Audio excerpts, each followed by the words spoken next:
Hello, Brian the fanboy here, and September 5th of 2022 was the 30th anniversary of Goof Troop.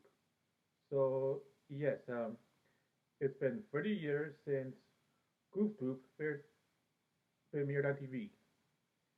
Now, in honor of the show's 30th anniversary, I saw the first episode, Everything's Coming Up Goofy, and I am going to review it. Now, the episode starts with Goofy making breakfast, and then his son Max, who's a boy of elementary school age, uh, has appeared. And in this series, Goofy is a single father. Now, shortly, the mailman came and gave Goofy an envelope, and in the envelope was a diploma.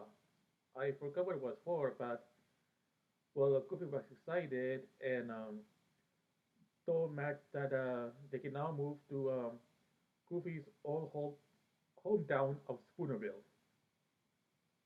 Now,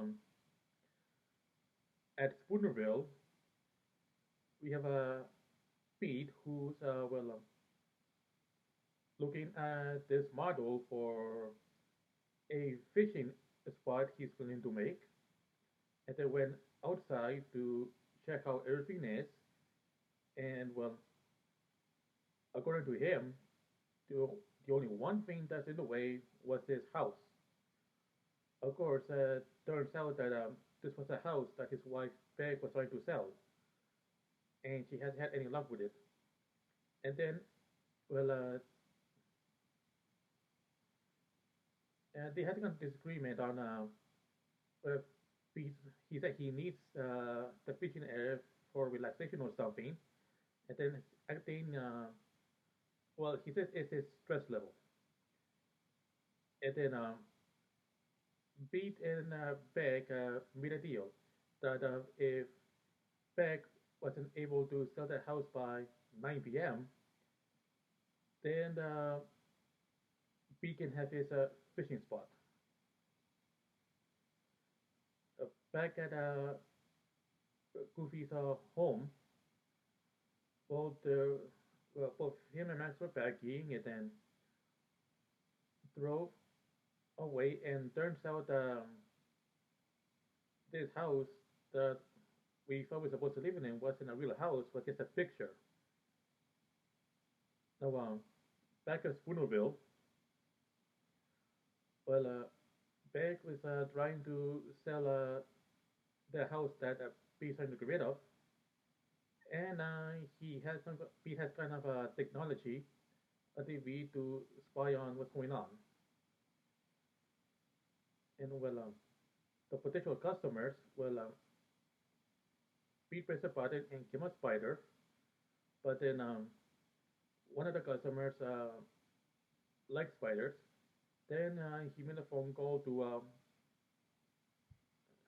the customer and talk about the house being a kind of earthquake area, and they left. And then Pete made another call, and he wanted to order a steamroller. And when he was asked how big, he said big enough to flatten a house. Now, once the while while Goofy and Max were on the way to Spoonerville, well, uh, Goofy made a stop to make a phone call to Pete, and when Pete answered, he hung up, but then the phone rang again, and he called and realized it was Goofy. Well, Pete gave Goofy false direction, just so he couldn't come to town. However, while they were talking, the the vehicle that Goofy and Max were driving in, got out of control and it kept doing crazy stuff. Um, at Spoonerville, Pete got his steamer ready. Oh no, wait, no, before that happened, Goofy Man's Bunny arrived at Spoonerville, and then eventually at Pete's home. Of course, the vehicle made well, broke a piece of Pete's boat, and then when Vic heard the noise, she was ready to hit who it was, but once she realized who it was, she got excited because it turns out that she and Goofy knew each other and that they haven't seen each other since high school. And then we meet Pete and Bec's son, Pete, and their daughter Pistol. And when they noticed a piece of the boat broken off, they made a deal of, well, I forgot what something about, well, all I remember was that Pistol said it was the spleen, but I forgot what PJ said. But anyway,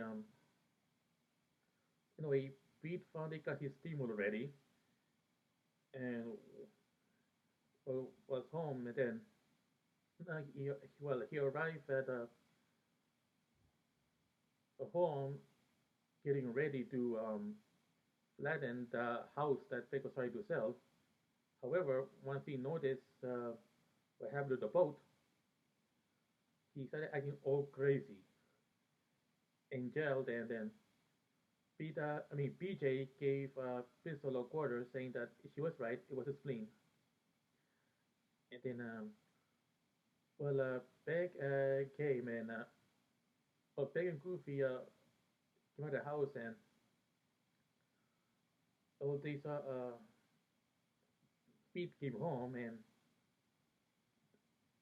they were excited, and then noticed how crazy Pete was acting, and Peg said it was his stress level, and put a bit of back over his head to help him breathe in. Now, they're back inside the house. Well, Goofy and Max are staying until their stuff gets arrives, and then Pete and Peg were talking, and when Peg told Pete about them moving, and well, Peg she grabbed a the for sale sign on the with the word sold on it, which means that Goofy and Max are going to move into the house next door. And Pete was well, he wasn't happy about it. No, so later that night, everybody was having dinner, and then it was time to go to bed.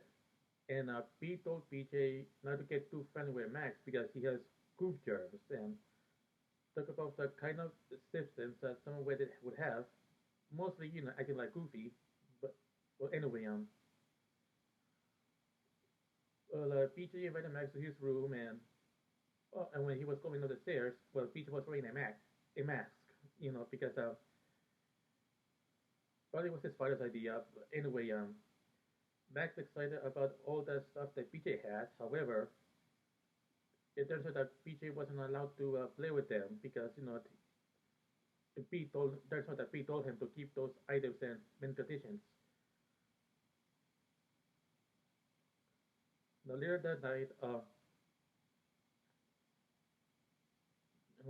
Pete was having the first of all, Pete was coming to Goofy, and because Peg told Pete to be nice to him. But then Pete went to bed, and then he woke up here. A noise woke him up. For some reason, Peg didn't wake up, and then when he see what's going on, and PJ he was acting crazy again, and Goofy assumed that it was Pete's stress level, and started to sing him lullaby. Of course, the lullaby was to the melody of Camptown Races. And then well, you could hear some golf balls, and went to a bunch of crazy hijinks and realized like he couldn't stand it anymore. That he drove his car really fast to the moving truck that was carrying the rest of Goofy's and Max's stuff, and told the driver to hurry up, but he didn't want to risk uh, Goofy's dishes, and then Pete he drove the moving truck all the way back to Spoonerville at the house that Goofy and Max were supposed to put into and put all the stuff inside there. And then he went back inside his own house and grabbed Goofy, Max, and their cat, singing Santa Claus is away with stuff the goose like that, and then put them all put them inside the house and in the house next door. And Goofy and Max realized that all this stuff are now at their new house. Well, Goofy showed his gratitude, and then he was then and, ran around all crazy, and then breathing his back. But then he stopped and he asked why he's acting all stressed for, because well he realized that he finally got them out of his house and planned to and for the morning he plans to get them out of theirs. And that was the end of the first episode of Goof Troop. So yes, it was a funny episode. I mean, all the crazy stuff that happened, especially with Pete. So yeah. Now, what's going on with the 40th anniversary as well?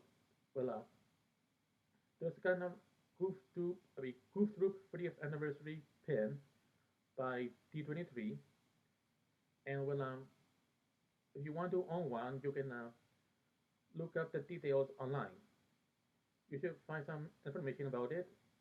So yes, and I think that's all I can say about the 40th anniversary of Goof Troop. And please subscribe to my channel because it will help me a lot. And also, please share this video on social media like Facebook, Twitter, or whatever. So that's it, and I'll see you next time. Bye.